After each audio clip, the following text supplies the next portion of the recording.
Welcome to Inside Tacoma. I'm Elisa O'Hanlon. Today, my guest is Council Member Anders Ibsen from District 1.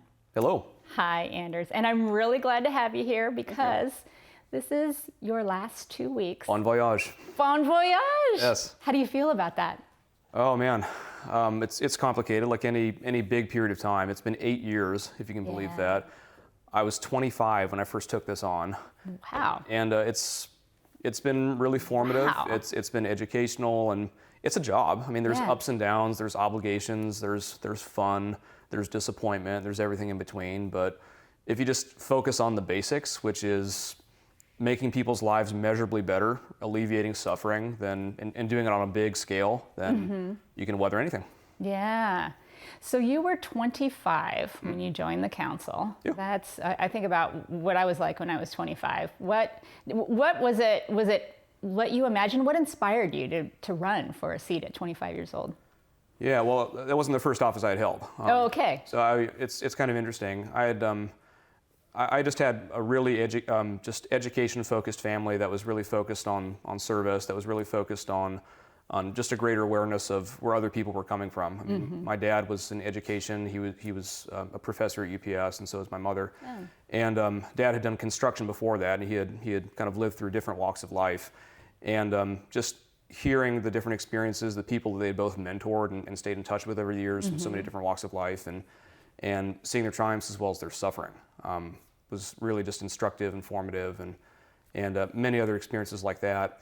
But what kind of guided me towards city politics and local politics was I had always had kind of an orientation towards just being really opinionated, really caring about what was going on in the world. And I first politically came of age. In other words, I first started really getting involved and paying attention around 2006 with the protest against the Iraq War, and especially when the Downing Street memo and just the blatant lies behind that war. And how old were you at that time? It was 2006. I was in early college. I'm asking you to do math now. So I know, yeah, okay, yeah. So you were early college, yeah. Right, and it was around the time that initially I thought of a legal career. I thought of doing something maybe constitutional law or environmental law, and then I took this wonderful internship, which I really recommend anyone in the state can do, down in Olympia at the Capitol, where you work for lawmakers from both parties. You learn about the process, and it's just a great way to build up your chops, especially if you want some kind of public service-oriented career in the state government or as an advocate or otherwise. And I saw people my own age who were lawmakers. I saw people in their 20s who were actually making real consequential decisions for people to change their lives for the better. And it was around the time I figured, screw it, why wait? Yeah. So I dove right in. I was actually part of this volunteer organization called People for the American Way that had a candidate training program, which Andrew Gillum, among other people, was a main trainer in. And I learned all about how to run campaigns, and I worked and done campaign work for other people along that time too, including Marilyn Strickland. I was one of her field managers back in 2009. Former mayor, yeah. Yeah. And around the time I ran in 2008 for my first office for the Pierce County Soil and Water Conservation District, which is a little hole-in-the-wall office, but they do a lot of really great work for... Many people might not even know that is an opportunity for an elected position. Yeah, if you partake in community gardens or in urban agriculture or farmers markets or any other work relating to urban agriculture, depaving, it's a lot of work that they do. That's some of the urban work that PCD does. Current, soon-to-be former Councilmember Ryan Mello is currently their director. So if he was the director then, I would have been one of his bosses. But I served there, and it was a kind of peculiar election system for 3 years. And then when my term was up, I ran for my council seat for my home neighborhood, which I had pretty much lived in my whole life. Yeah. We have term limits, hence me departing. And the council member at the time, Spear Mentha, couldn't run again. And it was around the time that I determined, I'm 24. No one knows who I am. Yeah. But I actually know how to do this stuff, and I actually think I know what I'm talking about.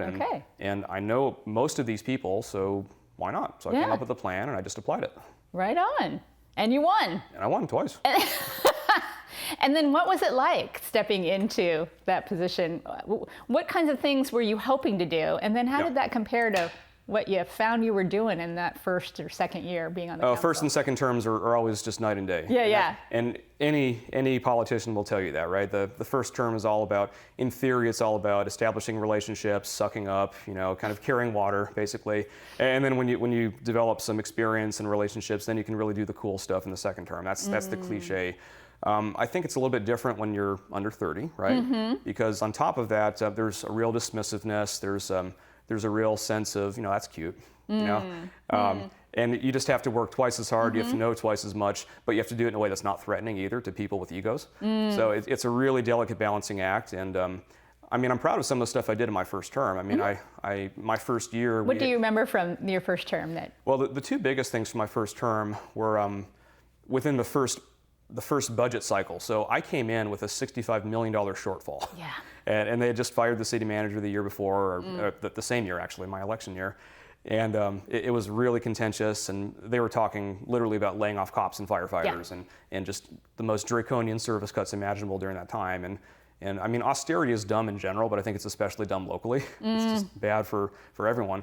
And what really struck me as wrong-headed was that we had these kinds of subsidies and tax breaks on the books, which I think were, for one, not warranted, because those entities are still doing quite well. But for two, we were literally talking about service cuts to people who are taxpayers, who are residents, who are part of our economy, and it just would have been horrendous for everyone's sake. Yeah. So I led the effort to repeal them fully. There was an effort to just let them sunset and to really water it down. And the end result was $13 million in new revenue, which we then applied to, among other things, save those positions. Right. And I took a lot of flack because there's a certain decorum that I couldn't care less about. because at the end of the day, people don't elect you for decorum, they elect you for results. And that was something I focused on, and it passed. It was a very narrow vote. The other thing was a focus on working conditions. So I come from a family that has a labor background, and I'm Scandinavian, maybe that has something to do with it too, with a name like Anders Ibsen, right? Oh, yes, I suppose. I guess. But again, just focusing on where people are actually coming from and just acknowledging the reality with people who don't have the same privilege you do. So one of the real perks of city government, and this is something I learned in the first term, but really had a lot of fun with in the second term, is how even on the smallest microcosm, on the city, county, regional level, local action can produce change on a significantly larger level. We've done it when we passed regulations on gun registration, on background checks for gun-related shows at city-owned facilities like the Tacoma Dome. And that became the basis for state law later, which passed overwhelmingly in District 1, I might say. We did it with paid sick and safe leave and the higher minimum wage, which I worked on with my colleagues and with a community organization.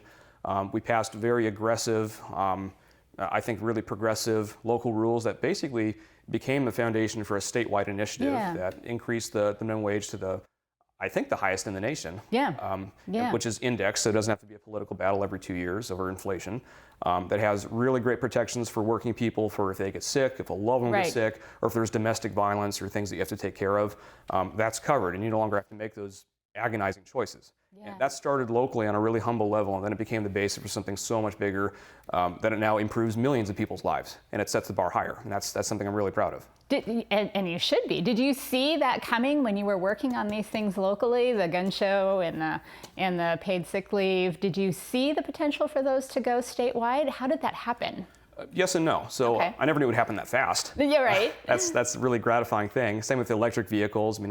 I think just in the last year we passed one of the most progressive, one of the most supportive and forward-thinking incentive packages to encourage more electric cars in the city. And we got significantly more permission from the state to do that. And I think that could be the basis for even more cities potentially following Tacoma's lead, which wouldn't be the first time that's happened. Tacoma's been very innovative in the past. But to answer your question, I think there's always something to keep in the larger consequences in mind when you do something. So when we passed paid sick and safe leave, just like when now Speaker Lori Jenkins took the lead years ago with the initiative to declare civil rights for LGBTQ people, right? Wasn't that the first time that was passed actually in an election in an American city, or it was one of the first times? Yeah. Yeah, I think so. Yeah. I think so, yeah. I know, I'm asking you the question. But, I'm interviewing you. All right, Lisa. But my point there is that, I mean, for people in the immediate, it's a question of survival. It's a question of immediate improvement of your situation. Yeah. But there's always an eye towards the bigger picture. And leadership on the local level can quickly percolate up to the regional, state, and eventually national, maybe even international level. If you look at Greta from Sweden, right? Just from her own example, right? Right. So The climate strikes, the right, youth climate strike. precisely, Yeah, right, and leading to substantive policy changes that really make a significant and permanent difference. So yeah, there's always a mind towards bigger structural change, but in the immediate, people also expect improvements too. Yeah, yeah. So in your second term, then you were able to get a little bit more footing to advance some things that you were interested in. Yeah. What are you going to take away from your second term as things that you're really proud of? Oh, sure. Well, among other things, and the second term is always way more fun, like I said, because you have all the experience to draw on as a result. So in the same realm of local leadership leading to statewide change, for example, Tacoma passed a really good set of tenant protections. Yes. That basically became the model for the state law that was passed later in that session. And these are protections for situations where if you have a landlord that maybe flips your property, evicts you, and then tries to charge higher rents, you have greater protections against that in that you have some financial assistance to help move so that you're not on the streets, which happened to so many people with the Tiki, with the Merkel, with all these different situations. And we had the pleasure of working with some really committed activists who are, I think, models for how to advocate and how to lobby very effectively. And they're still really effective, and I still really enjoy working with them. So that was a lot of fun. Electric vehicles is something I mentioned. I mean, we just had to acknowledge the fact that we can do so much more based on our own carbon footprint as a community. We're blessed in that most of our electricity, because power generation is usually where most of that pollution comes from, most of ours comes from dams. So our electricity is fairly clean.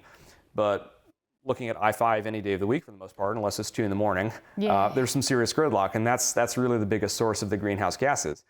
Yeah, so other things for your successors that you are hoping to pass along or that you need to pass along? Sure. So besides the overall affordability set of policies that the council set to the Planning Commission and just ensuring that development isn't simply a tool for only market rate, but that we can rely on other smart policies to work in tandem with the market, working with the public sector and the nonprofit sector, so that housing isn't simply a commodity and we don't let the blind spot of the market mean people go unhoused.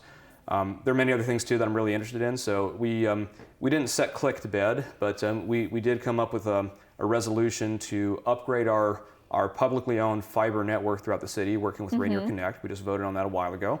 And so actually unveiling that, the devil's obviously going to be in the details, and there are going to be a lot of administrative details to suss that out, to ensure that it's done well. Yeah. But at least on paper, what it looks like is that all of the city of Tacoma is going to have gigabit internet capacity within 3 years. Okay. And it's going to be in any neighborhood. So it doesn't matter if you live in 98406 like I do, or 98404 like Councilmember Ibsen does, or whatnot, you'll get it. Okay. And there'll be a really big push for a rate class, specifically for low-income people, so that if you're poor, you still get reasonable internet. So you can apply for jobs, you can get information about your community, so forth. So important in our community. Ironclad protections for net neutrality and protection for your privacy of your data. That's already going to be put into the contract as well. And I'm just using that as a basis for leveraging the fact that we own the system. And that's the most crucial thing, is that we own this phenomenal public asset, our fiber in the ground. Yeah. And working with Rainier to accomplish that and just keep our rates competitive is going to be, I think, really important, but our city and our community is definitely up to it. Yeah. Well, there's a lot of innovation in Tacoma, like you've talked about, and it often sets the stage for things to happen at a regional or a state level. We go bigger. Oh, sure. By the examples that we set here at home. Absolutely. We were talking a little bit earlier before the show, and you just referenced it just now about the difference of living maybe in the 98406 versus the 98404. Right. And that is everything. That is everything. Well, the issue of equity, right, and balance, and I think you referred to it as two cities. Yeah. That's a long-term right. That's work. That's several councils worth of work, and it's more than just the city's level. But we can advocate for the bigger systematic change while also having some really innovative policies that we can really be the test bed for to test regionally or nationally. So, for example, we talked about, in our prior conversation, we talked about things like affordability policies. One thing that we're going to look at with the new Rite Aid development that Forterra is working on. In the Hilltop. In the Hilltop, right, is housing cooperatives. We haven't seen that before in Tacoma, so trying to find an intelligent way of working that through. We have a community land trust development that's underway in the South Tacoma area, for example.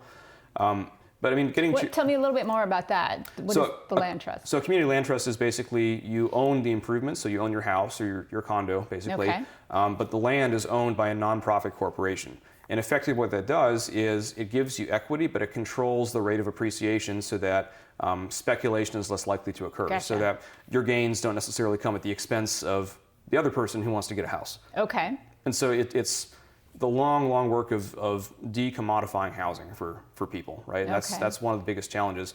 But I mean, the biggest problem in general is that, as you mentioned, I mean, Tacoma in some ways is two cities. And that's the biggest problem that we should take very seriously, and we have started taking very seriously. So your life expectancy, your income, rates of home ownership, birth weight, diabetes. I mean, the health department has done a really good job of charting this, but there are no kidding, in some zip codes, there are 20-year differences in life expectancy based on which zip code you were born in. If you're born in 98407 in my district versus 98444 down in And there's actual data that backs this up. This isn't just theory. It's called the Social Indicators of Health, and it's something that the health departments and many other agencies throughout the country have studied, and that's no secret. That decades of historical and still current discrimination, racism, all these different kinds of isms have coalesced and made certain people's lives harder than others, and really kind of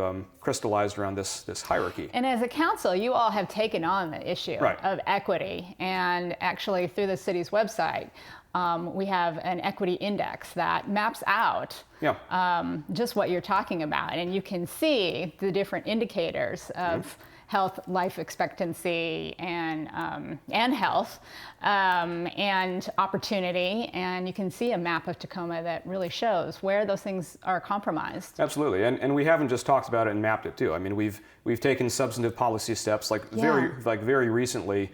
We've taken it upon ourselves, and the vote's going to be pretty soon, probably done by the time you're seeing this, is actually putting equity into our compensation philosophy. So that's a really big deal. I mean, even and this is rampant even in the nonprofit sector and basically places that aren't unionized, step salaried, right? Okay. There are always huge differentials between people of color, white people, male, female, cis, trans, and all those things roll together. And by formally saying that we are actually going to make equity something that is a structural component of how we pay and how we hire and how we retain people in our city workforce. It's also something that we're going to roll into city manager evaluations. That's something that can really have some teeth behind it. Similarly, just recently we passed something to give greater incentive for more incentive, I should say, for marginalized communities when it comes to contracting with the city. I mean, that's something else that's incredibly important, because we're talking about small businesses that are infusing our community with money, with employment opportunities for people, just wanting a shot at doing business with the city. And just acknowledging the fact that not everyone is equally positioned, not everyone has had the same historical levels of opportunity or privilege, and just acknowledging that and baking so it we into the actually system. see data that says that people of color and women have not been able to secure those contracts. Who doesn't? Yeah. You don't need to hire a consultant to do that. I mean, we did anyway because, law and because of the formalities, but I mean it's common sense. I mean, look at who owns what. I mean the median wealth in America is what? The median household wealth for a white family is 6 figures. It's something like $50,000 or less for a black family. It's starkly different. And most of that wealth was wiped out in the 2008 crash. It's probably even lower than that now. So there's just so much to address. We do see that in Tacoma. That is not out there somewhere. It's right here in our own community. Right. Yeah. Oh my gosh. Well, Anders, you've taken on a lot. It's been a lot of fun. What are you going to do for fun now that you won't be on the Tacoma City Council? You're going to have some extra time. See my wife more. Oh, Oh, okay. Actually, yeah, just enjoying. Did she ask you to say that? No. No, I'm just smart. That's an honest pledge. No, we're enjoying our new little Craftsman. We just got a little while ago, and it'll be nice to just focus on business and service on a little bit more low-key level, but I'll definitely help my friends out and stay involved in what little way I can. Are we going to see you testify at council meetings? Is that something you're going to come back for? Oh, I have a little bit more pity for my colleagues, especially given some of the 11 p.m. meetings we've had, but I mean, there are different ways to advocate, you know, Yes. and I've certainly done my fair share of going to council meetings, of being on the rabble-rousing end, of being on the dais end, Yeah. and there's really some way for everyone to get back, and there's nothing wrong with having options. No. So keep your eyes open for other opportunities to continue to participate in the community. I mean, who was it? President Jimmy Carter went on to be, people say, more successful in his time after elected office than in his time as in elected office. The man builds a mean house. But, yeah, well, several around the world. Some Habitat say. for Humanity. Right, Yes, right. absolutely. Any final words of wisdom for your colleagues? For my colleagues. Yeah. Okay. Just focus on the goal. Yeah. I mean, if you're focused on what do I look like, what parking spot do I have, which organizations am I getting recognition at, then you're here for the wrong reasons, and you're in for a world of hurt, because the political world, because public service is hard, it's thankless, for the amount of work that you take on, it's delightfully underpaid.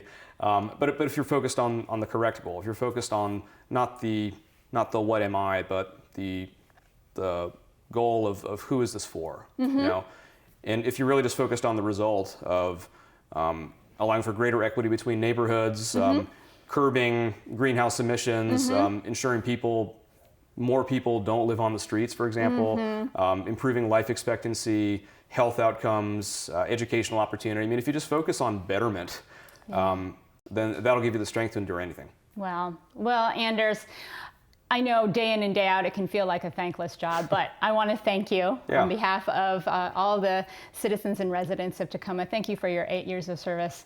We really, I think, are on a better trajectory for the investment that you and your colleagues make. And having ran at 25, you are an inspiration for young people. I hope that they will follow that lead of yours. You're very kind. Thank you. Thank you very much. Yeah. My guest today has been City Council Member Anders Ibsen. This is Inside Tacoma. I'm Elisa O'Hanlon. Please join us again.